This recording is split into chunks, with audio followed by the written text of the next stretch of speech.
Chapitre 6. Le déclin des hommes lézards. Après la première guerre contre le chaos, une fois les démons bannis, une nouvelle aube se leva sur les jungles de la lustrier des terres du sud. Les domaines des hommes lézards avaient été réduits à l'état de ruines fumantes, et même si la jungle finirait par repousser, les survivants savaient que cela n'allait pas être le cas des cités-temples anéantis, dont beaucoup étaient en ruine. Le pouvoir des prêtres mages Slann avait périclité. Beaucoup étaient morts lors des combats contre les démons, et les survivants s'étaient retirés dans les profondeurs de la jungle, se détachant progressivement des affaires terrestres. Ils posèrent un regard impassible sur un monde irrévocablement changé par la souillure du chaos, et comprirent que l'heure de l'avènement des jeunes races avait sonné. Tandis que les prêtres mages réfléchissaient au devenir de leur royaume et au destin de leur créateur disparu, la société des hommes lézards régressa de plus en plus vers la barbarie. Beaucoup de connaissances avaient été perdues lors de la longue guerre, et les Slann de la première génération avaient tous été tués. Aucun de ceux encore en vie n'avait rencontré d'anciens, si bien que ces derniers furent peu à peu considérés comme des dieux que les hommes lézards se mirent à vénérer et à implorer de les protéger. Leur philosophie, leur technologie, leurs traditions, tout se perdait dans des rituels vides de sens ou était enseveli sous le voile de la légende. Il est probable que les Slann refusèrent de considérer que les anciens ne voyaient pas en eux le summum de la création, mais juste une étape dans l'évolution des elfes, des nains et des hommes. L'effondrement du portail polaire et la pollution du monde par le chaos a, d'une étrange manière, donné un objectif d'ordre cosmique aux Slann. Quelle qu'ait été la volonté des anciens, ceux-ci ne l'ont jamais accomplie. Le cataclysme qui les balaya ne laissa d'eux que d'énigmatiques glyphes à partir desquels il faut deviner leurs intentions. Les nouvelles races qu'ils créèrent, bien que très valeureuses, manquaient de sagesse et étaient influençables par le chaos. Ainsi les Slann se retrouvèrent-ils avec pour mission de poursuivre la volonté des anciens. Ils cherchent à protéger le monde pendant que les nouvelles races poursuivent leur évolution. Finalement, et probablement conformément à la vision des anciens, les nouvelles races triompheront des forces du chaos. Les Slann pensent que ces forces furent les ennemis des anciens avant même qu'ils n'atteignent ce monde, dans une lutte à l'échelle cosmique dépassant l'entendement. Les anciens s'étaient engagés sur rien de moins qu'un projet d'élevage à l'échelle du monde, devant s'étaler sur d'innombrables millénaires, ce qui n'était peut-être pas grand-chose pour l'échelle de temps des anciens, pour finalement s'opposer au chaos, le contenir, puis le vaincre et rétablir ainsi l'équilibre cosmique. Les Slann considèrent le monde comme un étang rempli de têtards sur lesquels ils doivent veiller jusqu'à ce que ceux-ci aient suffisamment grandi pour accomplir leur destinée. Pendant les premiers millénaires qui suivirent l'effondrement des portails polaires, les hommes lézards vécurent dans un isolement relatif tandis que le monde changeait autour d'eux, car la disparition des anciens avait laissé les jeunes races maîtres de leur propre destin.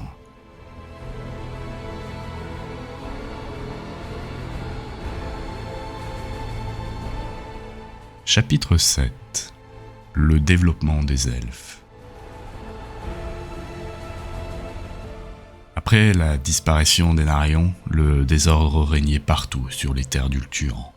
Après la perte de leur chef, les armées du chaos se retirèrent harcelées par les troupes d'Ulturan qui les taillèrent en pièces.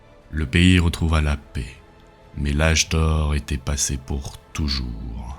L'invasion du chaos avait donné de nombreuses leçons aux elfes qui jurèrent de ne plus jamais se laisser surprendre par leurs ennemis. Les terres étaient ravagées, mais de nombreux royaumes puissants s'étaient levés en Ulturan. Des nouvelles cités s'étaient développées autour des vieilles forteresses. La plupart des grandes cités elfiques datent de cette époque, ce qui explique en partie leur site isolé et facile à défendre. Durant les premiers longs siècles du règne de Bel-Shanar, les elfes réparèrent les dommages de la guerre et explorèrent les contrées alentours. Leurs vaisseaux traversèrent les mers et longèrent les côtes des continents, des colonies virent le jour dans le nord du Nouveau Monde et dans le Vieux Monde, et des contacts furent établis avec les nains, avec qui ils créèrent des échanges commerciaux et culturels. Au début, au moins, les elfes avaient beaucoup à enseigner aux nains et beaucoup à gagner sous la forme de richesses minérales, de fourrures rares et de joyaux précieux. Une ère de commerce et de paix s'ouvrit devant les elfes. En ce temps-là, les elfes s'étendirent et se multiplièrent. Les vaisseaux qui revenaient en Ultuan étaient chargés de richesses et son trésor grandissait. Les cités étaient magnifiques et décorées des plus belles choses de la terre. Bien que le peuple ne s'en aperçoive pas, le chaos refaisait surface lentement et insidieusement. Il réapparut sous une forme contre laquelle ils ne purent rien. Aucune armée ne pouvait le vaincre, aucune arme ne pouvait le blesser, car il se présentait sous la forme du culte du plaisir. Alors que les richesses ne cessaient d'arriver, les elfes devenaient de plus en plus indolents et se complaisaient dans le luxe. Le culte se pratiquait au grand jour sans que personne ne se doute que le chaos était de retour. Le roi Phénix était inquiet de la prolifération de ce culte de luxure auquel était de plus en plus associé le nom de Slaanesh. Ses excès avaient déjà dégénéré en sacrifices humains et sa nature chaotique se faisait de plus en plus évidente. Malekith intervient. Sa loyauté au roi et sa haine du culte étaient indiscutables. Il dénonça les adorateurs de Slaanesh, y compris sa mère, Dame Morathi, qui était depuis longtemps une adoratrice du culte, et les livra au roi Phénix. Pour le peuple de Nagarythe, qui se sentait déjà le peuple le plus méprisé d'Ultuan, ce fut la goutte qui fit déborder le vase. Ils avaient été les principaux acteurs de la défaite du chaos, et il fallait maintenant qu'on fasse d'eux ses serviteurs. Malekith prit le commandement de la guerre contre le culte, et une vague de terreur et de suspicion s'abattit une fois de plus sur Ultuan. Personne ne savait si son voisin faisait ou non partie de la secte proscrite. Les agents du roi Phénix pouvaient surgir à n'importe quel moment et se saisir des personnes les plus respectables. Il semblait que les serviteurs de Slaanesh étaient partout. Malekith convoqua les princes à un conseil de guerre à l'hôtel d'Azurian où il révéla une chose terrible. Le roi Phénix en personne était un membre du culte. Avant que Bel-Shannar ne puisse se justifier, il le fit empoisonner. Personne ne pouvait croire sérieusement que le roi avait été un adorateur du culte, et encore moins les princes rassemblés là, qui avaient tous bien connu Bel-Shannar. Finalement, la suspicion finit par retomber sur Malekith, mais il était trop tard. Lui et ses serviteurs avaient déjà pris possession du temple d'Azurian et tenaient les princes et leurs gardes du corps à leur merci.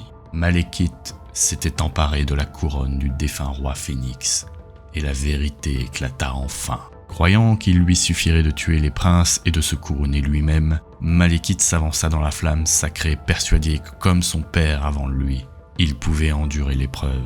Il avait tort.